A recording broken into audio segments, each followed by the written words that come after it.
Hello guys! Welcome to my channel. So in this video, i-share ko sa inyo kung paano nga ba ako nag-start ng sarili kong travel agency business and syempre kung paano mo din pwedeng gawin or paano mo din pwedeng maumpisahan ang negosyo po na ito. And syempre ano ba yung mga requirements na kakailanganin mo? Tama po, kaya kung ikaw bago ka dito sa channel natin, please do like, share and subscribe po, especially if you find value dito sa mga business and travel videos natin. So, hindi ko na patatagalin guys. Let's start!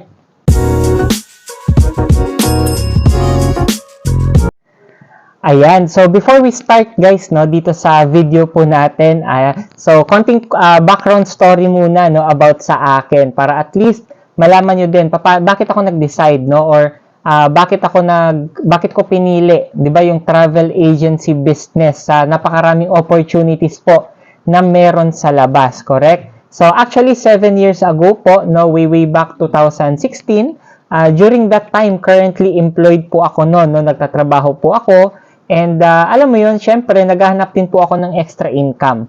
Kasi alam naman ho natin, 'di ba, na pag empleyado tayo or nagtatrabaho tayo, syempre yung income minsan is sakto lang, di ba? Kadalasan kulang pa, correct? So, ngayon, kumbaga na ano po ako na-share sa akin, di ba, yung negosyo po na ito. So, naka-attend po ako mismo nung seminar talaga, di ba? So, meron silang business seminar dun sa lugar namin. So, umattend po ako and dun po ako nagkaroon din ng idea, di ba, paano nga ba mag-start ng ganitong business. And syempre, isa po talaga sa nagustuhan ko dun is pwede ko siyang gawin na home-based, Kasi nung time po na yon is, kumbaga ano pa lang 'di ba, nagtatrabaho pa ako, hindi ko pa siya kayang gawin na full-time talaga, 'di ba? So, naglakas loob lang po ako na mag-start, Although during that time po, wala akong enough capital, 'di ba? Kasi wala po akong ipon, 'di ba? Yung sweldo ko, yung sahod ko, sakto lang na panggastos, pangtulong sa pamilya, 'di ba? So, wala pong nahiiwan talaga buwan-buwan, correct? So, kaya lang, syempre, ginawan ko po ng paraan. Kaya po ako nakapag-start din ng ganitong business. So, nung una, part-time ko lang po siyang ginagawa, So, habang nag-work, nagpo-promote ako nung, syempre, yung mga flights, yung mga tours, So, kagandahan naman is, syempre, may mga transactions naman ho tayo. Correct? And dumating yung point in time, di ba, na nagkaroon tayo ng chance na mag-ibang bansa. So, nakapag-work din po ako as a OFW in Singapore. So, ang good news po dyan, dala-dala ko pa din yung negosyo ko na to, di ba, yung travel and tours or travel agency business. So, habang OFW po ako doon ko mas nakita yung laki ng market, Kasi imaginein mo, marami po akong mga naging katrabaho, mga naging kaibigan din, di ba, na mga Pinoy na OFW, lagi silang umuuwi, nagbabakasyon. So, minamarket ko sa kanila, di ba, sa akin kayo magpabook ng flights, Eventually, naging customer ko po sila halos lahat, di ba? So, doon po lumaki yung income ko, until such time, last 2019, doon na po ako nag-decide, di ba, na mag-for good and i-full-time po yung negosyo po na ito. Correct? Kaya, syempre, sa mga viewers natin dyan, kagandahan po kasi dito, it doesn't matter, di ba, kung ano yung background mo, kung nag-work ka man ngayon, okay lang yan, kasi ako nung nag-start po ako dito, nag-work po ako noon, employed, di ba? So, kung ikaw, wala ka mang work, so, siguro mas bigger reason, di ba, bakit mo dapat umpisahan yung negosyo po na ito. Or kung ikaw OFW ka din, di ba, katulad ko dati. So, mas maganda talaga na meron tayong extra income, di ba? May mga naumpisahan tayo na ibang pagkakitaan habang nasa abroad pa ho tayo, correct? So, ngayon yung unang topic natin, di ba? Bakit nga ba home-based travel agency business, correct? So, kagandahan po kasi guys, pag sinabi nating home-based, hindi po natin kailangan ng pwesto, 'di ba? Hindi mo kailangan mag-rent, 'di ba? Lalo na kung wala ka namang commercial space or sarili mong pwedeng pagtayuan, 'di ba, ng travel agency mo. So alam naman ho natin kasi 'di ba, pag nagnenegosyo ka, kumbaga, pag magpupwesto ka, napakarami hong mga operational expense na kailangan ho nating bayaran, 'di ba? Unang-una diyan, syempre yung renta, yung kuryente, 'di ba, yung mga tauhan kung mag-hire ka ng mga tao, so on and so forth, correct? So dun pa lang meron ka ng mga fixed expense, 'di ba? So ngayon naisip ko, syempre, why not home-based muna? At least, 'di ba, kahit nasa bahay ako or kahit saan man ako pumunta, pwede pa din akong kumita, correct? So ngayon, bakit naman travel agency business? So, actually, isa po talaga sa nagustuhan ko dyan, guys, is, alam mo yun, nakita ko kasi yung laki ng market. 'Di ba? Lalo na ho sa panahon natin ngayon, na, kumbaga makikita mo, yung mga tao talaga, napakahilig mag-travel. 'Di ba? Especially after the pandemic, na ngayon, halos wala ng restrictions, 'di ba? Kahit saang bansa ka pumunta, unlike dati, 'di ba? Kailangan mo pa ng, ano ba yun, yung kailangan naka-booster shot ka, or ano bang tawag doon, 'di ba? Yung ini-inject pa sa atin, correct? May vaccine card ka, correct? Then dati kailangan talaga naka-ano ka, yung test.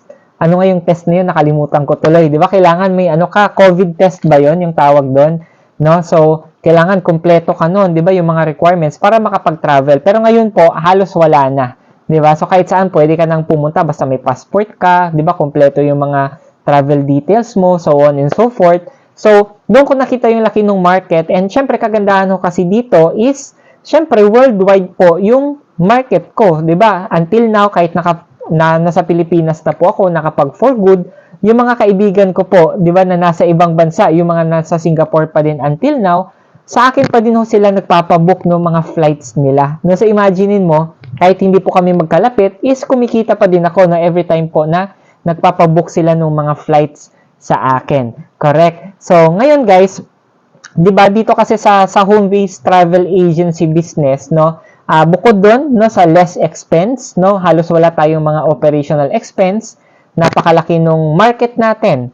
Tama po ba? And napakadali po siyang i-operate. Tama po. So, sa mga baguhan, no, na siguro wala pang idea about this industry or about this business. So, katulad ko po actually, no, 7 years ago, wala din po akong ka-idea, no? So, inaral ko lang po talaga yung negosyo na to along the way. Pero, for sure, no, kahit nag-start ka na walang idea, katulad ko po dati, for sure, marami ka hong kakilalang nagta-travel na ho talaga. Correct? Marami kang kakilala na ayaw mo man or sa hindi, di ba, nagbubook talaga sila ng flights, no? Kasi kailangan nilang pumunta sa ganitong lugar, magbakasyon, or kung ano man yung reasons nila. Tama po ba? So, ayan po. And meron naman pong ibang nagtatanong sa akin, Sir Paul, ano yan? Kumbaga, yung mga tao ngayon, kaya naman nilang mag-book online, 'di ba? Pwede naman silang mag-direct sa mga airlines, 'di ba? Mag-book ng mga flights nila, which is true, no? Actually tama po 'yon kasi tayo naman, no, pwede naman tayong pumunta mismo sa website ng mga airline, doon tayo magbo-book ng tickets. Kaya lang po kasi, 'di ba? Napakalaki pa din po nung percentage ng mga tao na takot mag-book sa online, 'di ba? So, possible siguro pag magbubook ka online, okay yan. Pag personal mo na personal flight mo, tama po ba? No, pag ikaw mismo yung magfa-flight, 'di ba? Or yung purpose mo for vacation, for travel, pero syempre hindi lang po kasi 'yon yung purpose ng mga nagta-travel, 'di ba? Yung iba for business purpose, yung iba corporate travel nila 'yon, a-attend sila ng seminar, convention, at marami pa hong iba. Correct? And syempre yung iba naman ayaw nila nung hassle. 'Di ba? Kunwari, what if nag-book sila sa online direct to website ng mga airlines, ayaw nila yung kunwari magre-rebook sila, kokontak pa sila dun sa airline na alam naman ho natin, 'di ba? Kadalasan napakatagal ho ng reply, napakatagal nung resolution, tama po. O yung iba naman, 'di ba, pag kahit mismo yung pag-a-add lang ng baggage, nahihirapan sila. So, doon po tayo pumapasok, 'di ba, yung mga travel agency talaga na operators, kasi nga natutulungan po natin na kumbaga magiging magaan po yung buhay nila kasi tayo na po lahat yung gagawa nun. And syempre, sa iba naman, gusto nila yung convenience. Tama po ba na kumbaga wala silang time, busy sila, hindi na ako makakahanap ng mga murang flights dyan, or ako pa mismo yung magsa-search, mag-input ng details. So, which is yun po yung mga talagang isa sa mga naging malaking market ko. No, karamihan po sa mga customers ko, nagme-message na lang na, Paul, pa-check nga ako, no, ito, Manila to Cebu, ganitong date, hanapan mo ako ng murang flights, 'di ba? So, nagme-message lang sila, automatic binabalikan ko sila. Ito po yung mga choices natin, 'di ba? Ng mga murang flights dito sa details na binigay niya. So, mamimili na lang siya doon. Tama po ba? So, isa din po yun sa advantage nito, which is yung convenience po na pwede nating may offer doon sa mga clients natin na syempre, 'di ba, pag directly sa website sila magta-transact, kumbaga sila mismo yung gagawa nun. Tama po ba? So, minsan, may mga hidden charges pa yon, or may nakiklik pa sila na may mga additional charge na hindi po nila alam or wala silang idea. So, ngayon guys, 'di ba, ano ba yung mga requirements no na kumbaga kakailanganin natin sa pag-start po ng home-based travel agency business. Ayan. So, unang-una po, syempre is dapat meron tayong gadget na ginagamit, no? So, kagandahan kasi pag sa home-based, no, katulad ko, hindi kailangan no na may laptop or tablet ka or computer, pero syempre pag meron ka mas maganda, no? Pero ayan, unang-unang requirement is yung gadget, either smartphone na ginagamit natin or laptop or tablet or personal computer po. Ayan, so syempre diyan tayo mag-search ng mga flights, kumbaga maghahanap, 'di ba, or magbo-book ng mga tours or whatsoever. Lahat ng gagawin natin syempre online po 'yan. Correct? So unang-una kailangan natin ng gadget. Pangalawa naman po na kakailanganin natin is syempre internet connection.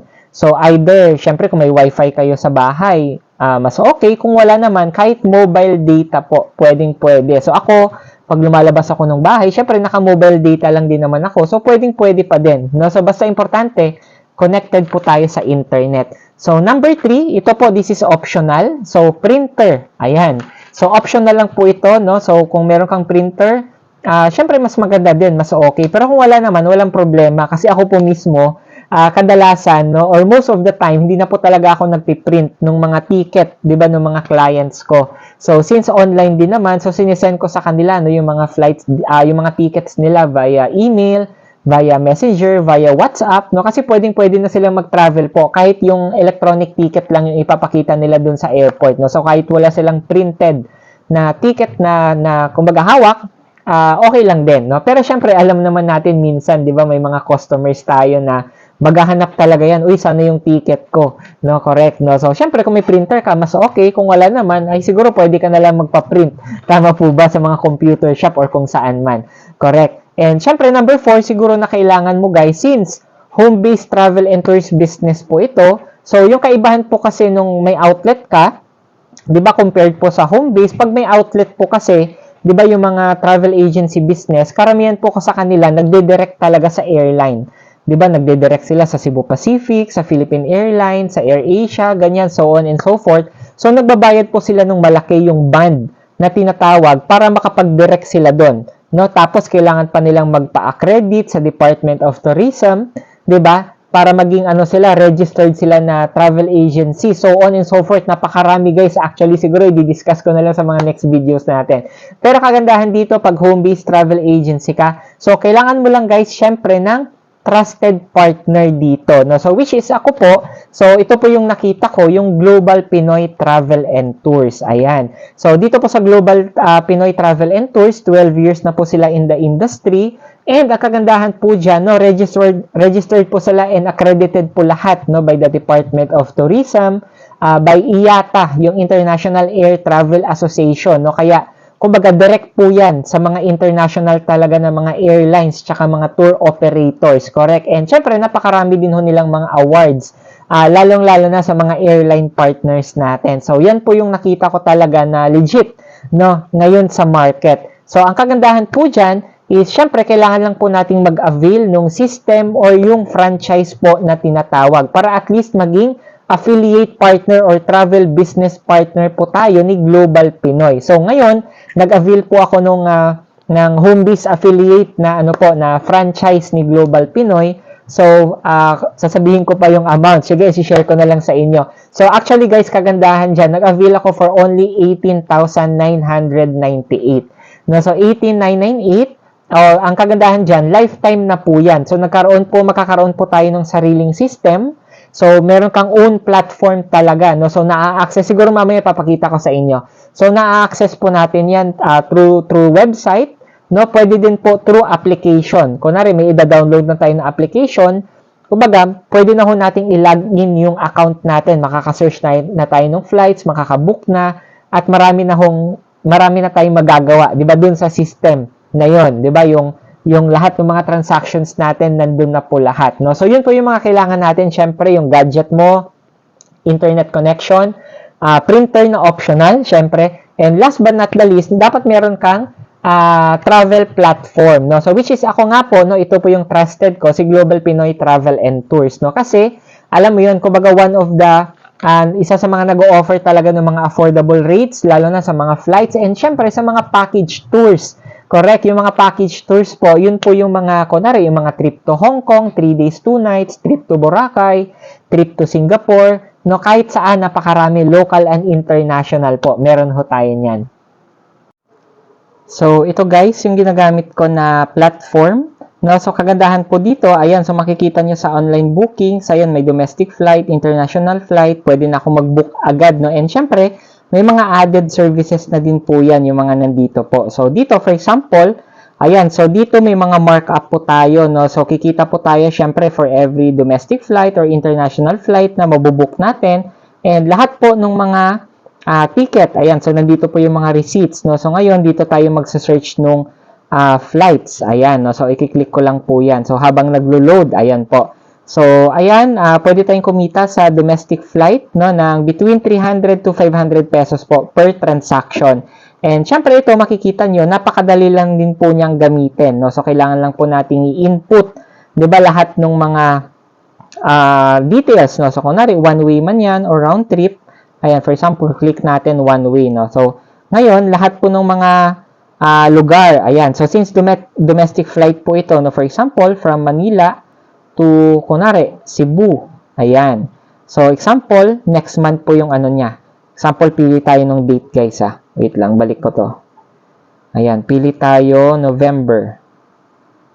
Ayan, November, example, 20. Ayan, so, search natin. So, one adult lang, no. So, try lang natin para at least makita nyo lang. Ayan. So, kagandahan kasi dito, no, once na nag-search tayo, lahat po ng airlines, no, na may available flight dito sa sinearch ko, is lalabas na po siya agad, no. And, syempre, nakakategorize na po yan from cheapest to highest price. So, dito, guys, no, imaginein mo next month na to. Tama po. So, yung pinakamura is, ito, 1,781.40. Pero, ang good news po nito is, meron na po akong 500, no, na markup, may income na po ako dito ng 500. So, ayan. So, next naman, yung next na pinakamura, AirAsia, 2021. Ayan. So on and so forth po yan, guys, no? So, from cheapest to highest price. Ayan, AirAsia, ito, Cebu Pacific, 2073. So, mamimili na lang talaga tayo, no? Kung, ano ba, no? Kung anong airline or anong oras, di ba, yung gusto po ng mga clients natin. Ayan. Ayun, so nakita nyo na yung system, guys, no? So, yun nga, no? For every domestic flight, kikita po tayo ng 300 to 500 pesos. So, kagandahan po niyan, per way per passenger po yung income natin. Pag international naman, between 700 to 1,000 pesos per way per passenger din, no? So, kunwari, yung client natin, pag nag-book siya Manila to Cebu, one way, 500 yung income doon, no? Pag round trip times 2 po, 1,000 yung income. Di ba? Pag 5 passengers sila, magiging 5,000 yung income natin. So, imagine, no? In 1 week lang, nakabook ka nung 5 passengers, correct, na domestic flight. So, automatic, 2,500 po yan. Pag round trip po silang lahat, magiging 5,000 po yung income natin. Di ba? Ganun siya kaganda. And also, pag international, mas malaki yung income, syempre. Kaya ako po personally, nung nag-start po ako dito, siguro naka-ROI po ako, no, na nabawi ko po yung capital ko. Correct? In, siguro more or less 2 months po, no? Pero para sa akin, nung time po na yon, mabilis na yon. Kasi bakit? No? Kasi, nagtatrabaho pa ako noon, di ba? Currently, employed pa ako nung time na yon. Kaya para sa akin, yung 2 months time na mabawi ko yung capital ko, is mabilis na. Kasi after yung 2 months po na yon, lahat ng income ko, di ba? Lahat ng kinita ko sa pagbubuk ng flights, ng mga tours, automatic po, di ba? Akin na po lahat yon. Kaya sa mga viewers siguro natin dyan, no, na if you are also interested to start your own home-based travel agency business, no, hopefully guys, marami kayong natutunan dito sa video natin na to.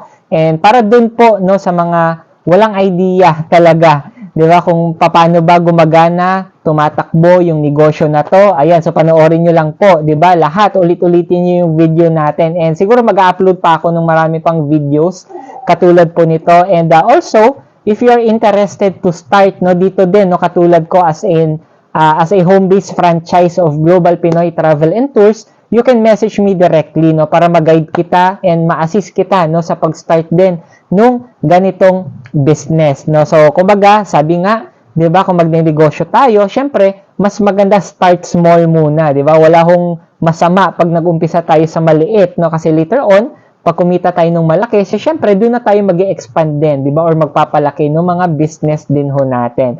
So, that ends our video for today. And sa mga new subscribers or new viewers pala natin, no, please don't forget to like, share, and subscribe dito sa channel natin. And siguro I am hoping, no, and looking forward sa mga viewers natin na soon claim mo na, 'di ba? Ikaw na din yung magkakaroon ng sarili mong travel agency business. So lalagay ko, guys, yung mga contact details ko sa baba and yung mga social media accounts ko, no, para at least pwede nyo akong i-message directly para ma-assist and mag-guide ko kayo sa pag-start din dito sa business nyo with Global Pinoy Travel and Tours. With that, guys, God bless.